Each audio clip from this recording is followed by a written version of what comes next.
This is Sully from Glory Days Magazine, here with Dr. Jay Zimmerman from Health First Chiropractic. I want to talk to Dr. Jay about a little bit about chiropractic and also about the Jersey Shore Rugby Club, which is starting up its fall season pretty soon. That's right. So, Doc, before we get started on the rugby, let's talk a little bit of chiropractic. Give people a little bit of background on yourself, how you got into it. All right. Well, as a child, my brother had an injury with his hip. My younger brother, and went to a lot of medical doctors. Did the therapy, did everything. Nothing was helping him. Mother took him to a chiropractor, which was sort of strange because this was back in the 70s. Right. Chiropractic wasn't a household word then. But I remember my brother limping getting into the car, and then when he came home from the visit, he was perfectly fine. And my mother decided to take my symptomless father, sister, and myself to the chiropractor for health maintenance, and I've been getting adjusted ever since I was 11 years old. And by the time I was 12 or 13, the chiropractor influenced me enough in the health and well-being spectrum that I decided to be one. What do you see these days in chiropractic? Is there still a lot of fear about it, a lot of unknowns from the general public?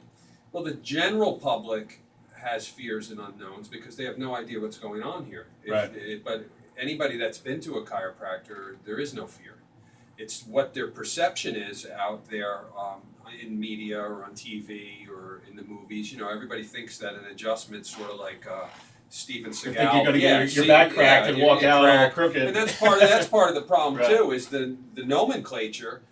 Patients walk out of here and go, "I just got cracked." Right. So someone out on the street goes, "Who wants to go to that and get cracked?" You know, the proper term is get your spine adjusted. And if we use the proper nomenclature, I'm sure there would be less fear and anxiety from people who don't know about it. What are some of the new techniques or anything new that's going on in the world of chiropractic these days? That's a good question because, you know, traditional chiropractic, which started in 1895, was a hands-on profession. It was doing manual adjustments where the spine did make noise. And they manually move the bones. But as time has moved on, there's been many techniques in chiropractic that have developed that do not involve the movement of the bones in a way that there's making noises or there's twisting or bending or popping.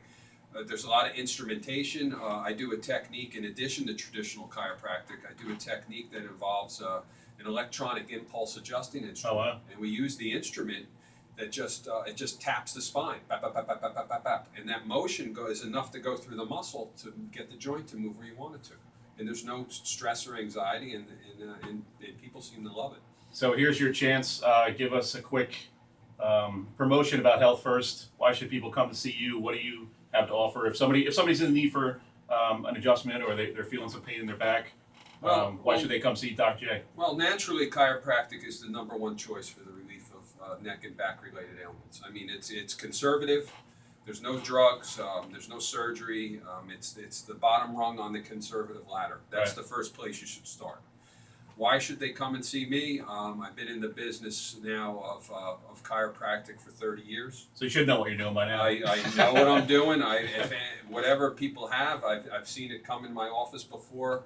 I could realistically give you good expectations as to whether or not we're a fit for you. And I just have a mastery of a lot of techniques that can individually fit different conditions and make people comfortable and then get them better. But the bottom line is function.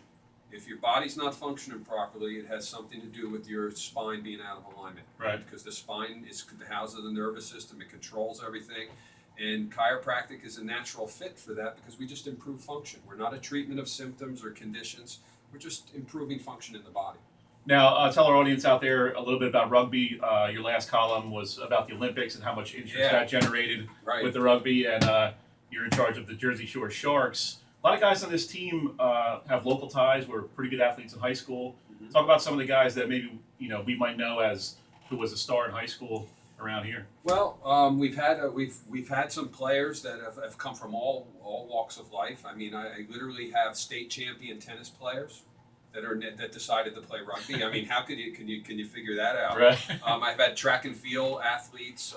I've had Division I college football players, semi-pro football players, ice hockey players. I mean, every sport you can name from we have athletes on the team that have played those other sports. But we also have rugby players. Now that rugby has gained so much popularity in the country, it's the fastest growing sport in the United States. But and the women's team as well, they did well. The United States women, yeah. And I know you're trying to get women's program started at some point.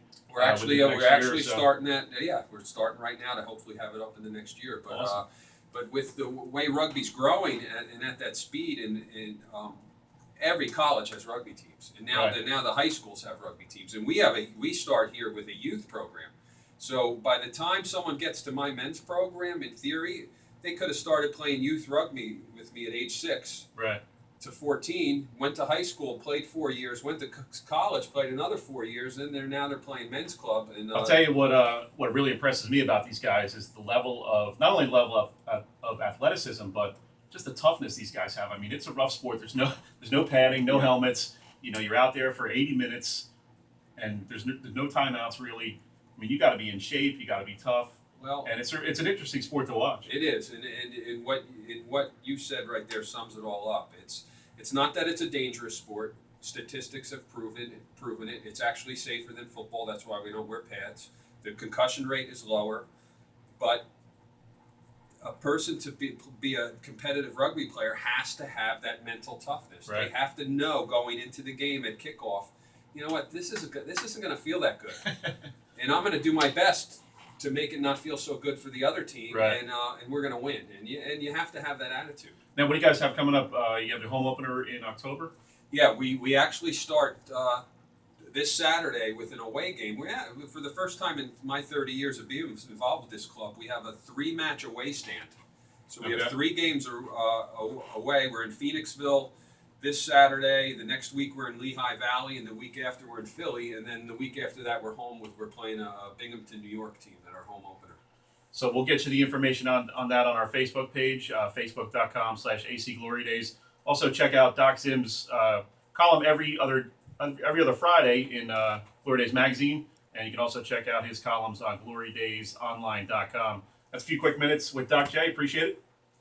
There you go. We got to get this guy out on the rugby team. I'm ready. Right? I'm ready. All right. Might have to get the legs in shape a little bit. All right. Thank you. All right. Thanks, man. All right.